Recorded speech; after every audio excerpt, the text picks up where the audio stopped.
Well, a warm welcome to Albania. I've been here for a long weekend and really enjoyed it. Beautiful scenery, it's cheap to eat out and drink out, and also it's cheap to fly to and from here as well. So what is not to like? It's time to fly home though. I'm going to be doing so with Aegean via Athens. 50-minute hop between these two cities, Tirana and Athens, and my first time flying with Aegean, so excited to have you with me. Here we are at Tirana Airport early on a Sunday morning. I've just been dropped off by Patako, which is the Albanian equivalent of Uber. They're very good too, by the way, and very, very cheap. This is what was behind that facade. How lovely is this? And much cooler. Here's inside the terminal. It was pretty busy, but not too bad. Lots of people clearly heading home, although I was surprised so many people were heading home this early on a Sunday. Now, the check-in desks weren't originally open, but they soon did about 2.5 hours before the flight, and luckily there were two lines, one for business and one for economy, and as I am Star Alliance Gold at the moment, I was able to get checked in really quickly, although oddly I couldn't check in online. Gold status also admitted me to the Skanderbeg Lounge. I must be honest, it was a really odd menu choice for breakfast time effectively, but there wasn't really much breakfast. It was also a bit dingy with no windows, so really didn't last long in there. Instead, I headed to the terminal. You can see here how busy it was. And this made a welcome change from being in the dingy lounge with no windows. This is a much better view. I soon headed to the gate. Again, still really, really busy. If anything, it gets busier as the video goes along. And you'll see here that all the jets simply park out the front of the terminal and you walk to your jet if you're lucky, or you'll bus to it if you're not. Here's our jet arriving, this 17-year-old Airbus A320 current engine option. Now, boarding was done in seat numbers, I think, although as a gold member of the Star Alliance, I was allowed into this little pen that was next to the gate door first, alongside a couple of other passengers and indeed a couple of passengers from the business class cabin. The good thing about this, of course, is it meant we were able to get on the aeroplane first, and as I've said many times in many of my videos, this is my favourite thing of all time. Walking up to the jet, good old-fashioned style. This is how it always used to be before things like jet bridges came along. I'm showing my age clearly, but I just love it when you board an aircraft like this, and not least in this amazing scenery. Here we are, getting on board our 17-year-old Airbus A320.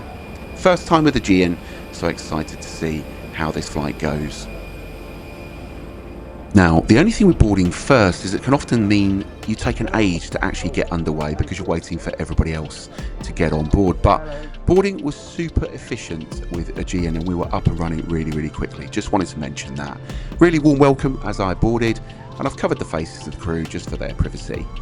Here I am at 12A, my exit row seat. I was given this seat at check-in, bestowed to me instead of the seat that I was originally booked in, which was further back in the cabin. So really appreciated that, and definitely at 6'4", appreciated the extra legroom. Perhaps someone in the comments can talk about what the legroom's like in a normal economy seat. There is Wi-Fi, there is a tray table. Yep, I know, not really very exciting, that's pretty standard.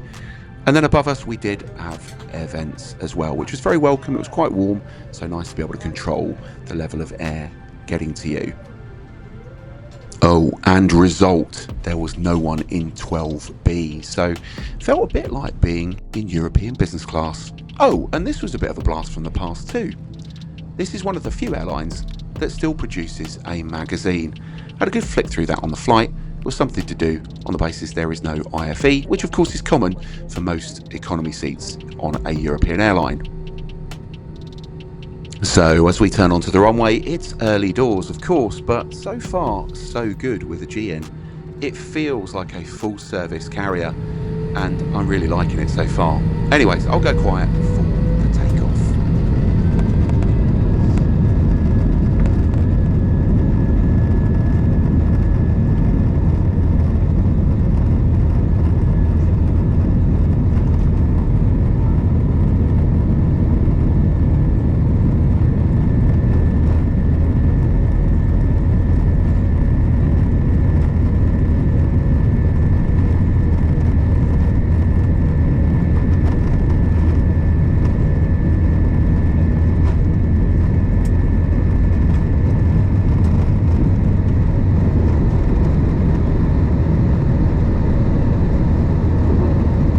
there we are, we're finally aloft after what seemed like quite a long takeoff roll, but it is very warm, so I think jets do tend to take a little longer to get to the skies in those circumstances.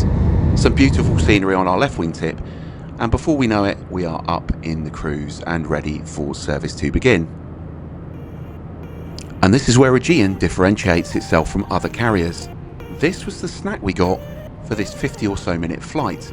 A sandwich, a cookie, and we were given drinks too. That's a wet wipe, by the way. This is a massive difference from some of the other European carriers. Cheers indeed. If you fly with some of the other big carriers, you're lucky to get a bottle of water. So for us to get a decent meal, that was really, really good. Wi-Fi on board was available too. It was good that you could use it without having to connect and you would still see the moving map. I thought that was a really good facility.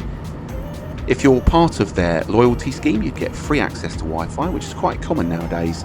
And if you're not, you could pay for access. And I didn't think it was too bad. I didn't test it, to be fair. Perhaps people could let me know in the comments what the Wi-Fi is normally like. Anyways, sooner than I'd like, this was only about a 50-minute flight, I remember. We were on our way into Athens. And again, some beautiful scenery there on the left wingtip. I should apologise for the window too, not sure what they've done to it, but there's all those black marks on, so forgive me that the scenery is slightly ruined by the dirty window. But let's review Aegean as we come on short finals here in Athens.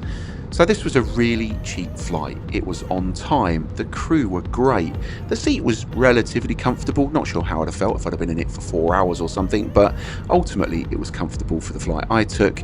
The onboard service was really, really good. They have Wi-Fi and also they provide just some little extras like the sweets we got when we boarded and also the in-flight magazine. They feel a bit like economy in the past, which is a really, really good thing.